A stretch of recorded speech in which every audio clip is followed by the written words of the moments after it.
क्या ऐसा है कि इस कंपटीशन को क्रैक करने के लिए 3 साल का समय चाहिए, 4 साल का बिल्कुल नहीं, समय उतना ही चाहिए जितना दिया गया। उसी समय में रैंकर्स निकलते हैं, उसी समय टॉपर्स निकलते हैं, उसी समय में सिलेक्शंस निकलते हैं। कोई अब नॉर्मल बच्चा आके सेलेक्ट नहीं होता है, ऐसा कुछ नहीं। मैंने ऐसे बच्चों को सेलेक्ट होते हुए देखा है जिनके 10th में 8 CGPA हो या ISC बोर्ड के हैं तो जिनके 70% हो, 65% हो। और मैंने ऐसे बच्चों को ना सेलेक्ट होते हुए देखा है जिनके क्लास 10th में 10 CGPA रहे हो, 94% रहे हो, 93%।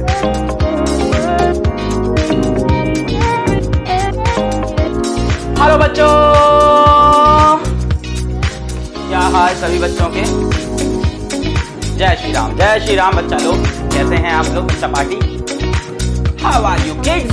Fine, I am also fine, I am doing good, very good. आपकी तरफ से रिजल्ट कब आएगा? जब आप अपनी तरफ से एफर्ट दोगे। मैं फिर से आपसे बोलता हूं कि लक्ष्य बैच में हजारों बच्चे पढ़ रहे हैं, लक्ष्य बैच में हजारों बच्चे पढ़ रहे हैं, पर सिलेक्शन तो किसका होगा? 0.1 से लेके 0.3%। रिपीट, 0.1 से लेके 0.3% बच्चों का ही सिलेक्शन होगा इस बैच के अंदर से।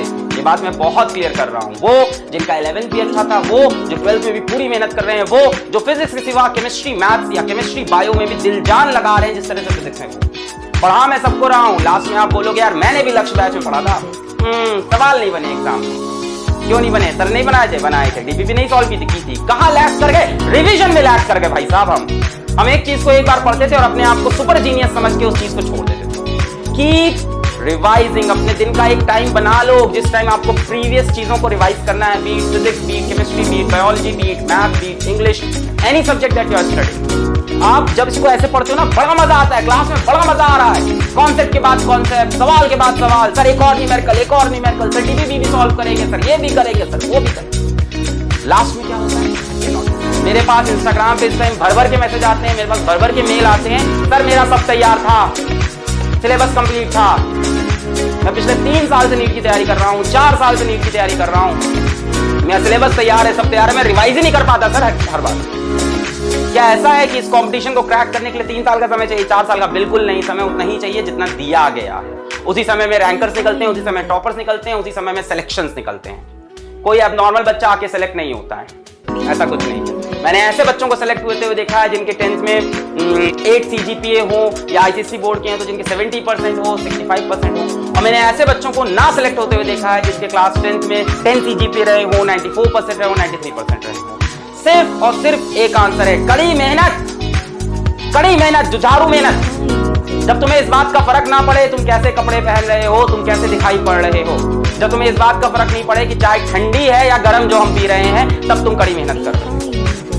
तुम्हारी जिंदगी में जितनी भी फरमाइशें हैं, जितनी भी ख्वाहिशें हैं, सब उड़ गई हैं, सब ओझल हो गई हैं। ना तुम्हें दोस्ती यारी से मतलब रहा, ना तुम्हें किसी से इश्क मोहब्बत से मतलब रहा, ना तुम्हें इस बात से मतलब रहा कि इस टाइम कौन सी सीरीज आ रही है या मैच कौन सा चल रहा है। अभी IPL होने वाला है, हजारों बच्चे हर साल IPL के चक्कर में अपना कैरियर खराब करते हैं।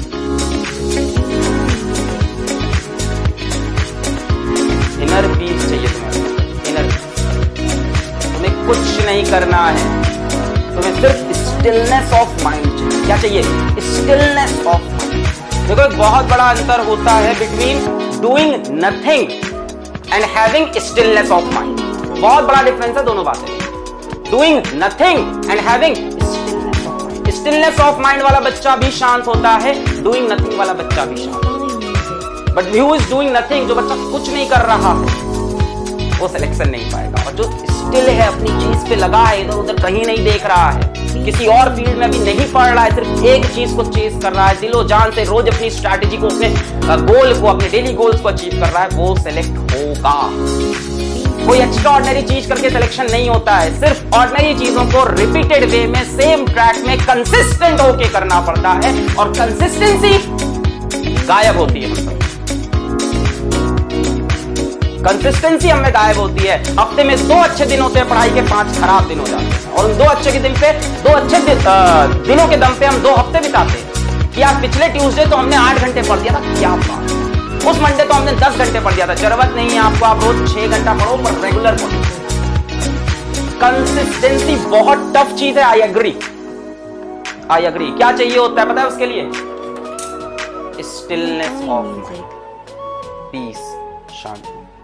आप 10 झमेलों में खुद को मत फंसाओ, आप अपने लाइफ के एम के लिए क्लियर रहो। आप 10 झमेले में अपने आप को मत फंसाओ।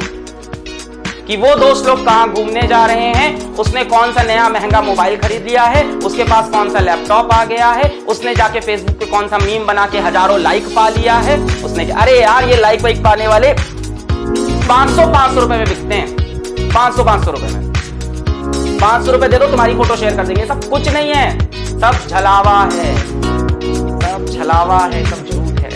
अपने असली गोल को चेज करो। मैंने तुमसे कई बार बोला है, जितने ज्यादा तुम सक्सेसफुल होना चाहोगे, जितनी तुम्हारी बड़ी डेस्टिनेशन होगी, जितना तुम्हारा बड़ा गोल होगा, उतना तुम्हारा पतला रास्ता होगा। The more successful you want to be, the narrower the path is. वो बहुत पतला रास्ता होता है, पतली सी गली, उसी में ऐसे चलना पड़ता है। ऐसे भी नहीं कर सकते, ऐसे भी नहीं कर सकते, पीछे पलट के भी नहीं देख सकते, हाथ भी नहीं उठा सकते, ऐसे झुक के निकलना पड़ेगा। एक नैरो पाथ है, एक सेट ऑफ रूल्स है जिसको फॉलो करना पड़ेगा। So be very very revision is must. बाकी सब तो हम लोग दे रहे हैं। आई होप आप अच्छी जगह पे केमिस्ट्री, बायोलॉजी या केमिस्ट्री, मैथ भी पढ़ रहे होगे। भाई टीचर का योगदान तुम्हारे सिलेक्शन में कितना होता है? मेरे ख्याल से 10% से ज्यादा नहीं होता है, 20%। इससे ज्यादा तो मैं मान ही नहीं सकता हूं। 80% योगदान आपका है। अगर टीचर का योगदान होता तो बड़ी बड़ी कोचिंग में पढ़ने वाले 17,000 बच्चे, 13,000 बच्चे सेलेक्ट कितने होते थे? कितने सेलेक्ट होते थे? 200, 300, 400। वहां टीचर्स हाई फाई पढ़ा रहे थे, एकदम मटेरियल दे रहे थे, एकदम भर भर के, है ना, ये असाइनमेंट, वो असाइनमेंट, ये वो। बस आपके दिल में क्या होता है कि हम तो इतनी बड़ी कोचिंग पढ़ रहे हैं, हमको तो सर इतना अच्छा पढ़ा रहे हैं, हम तो लक्ष्य बैच में सब्सक्राइब है, सारा मटेरियल आ पाते हैं, हम पढ़ लेंगे, हम कर लेंगे, हम बाद में कर लेंगे, हम रिवाइज कर लेंगे, हम डीपीपी लगा लेंगे। आप इसमें रह जाते हैं। सो बी वेरी वेरी, जितना तुम ऊपर जाना चाहते हो लाइफ में, उतना तुम्हें खुद को घिसना पड़ेगा। बिना घिसे टूटे फूटे ऊपर नहीं पहुंच पाओगे सिंगल पीस। आप सोच रहे हो कि आप दिखो भी एकदम हीरो, लड़कियां दिखें भी एकदम हीरोइन, है ना, आपके फॉलोवर्स भी हो इंस्टाग्राम पे, फेसबुक पे आपके हजारों लाइक्स भी हो, है ना, आपके पास सबसे महंगा मोबाइल, सबसे महंगी गाड़ी हो, सबसे बढ़िया लैपटॉप हो, आपको सारी सीरीज भी पता हो, ताकि आप लोगों से चर्चा कर पाओ। एक तो अजीब ट्रेंड चल रहा है। तुमने डार्क देखी है, तुमने गेम ऑफ थ्रोन्स देखा है, तुमने ये देखा, मैंने आज तक ना था। ये लोग कहते हैं कि परेशान है, गेम ऑफ थ्रोन्स देखना देखा, मैंने कहा देखूंगा, कहा मिल गया तुमको गेम ऑफ थ्रोन्स मिल के? क्या अचीव किया तुमने लाइफ में?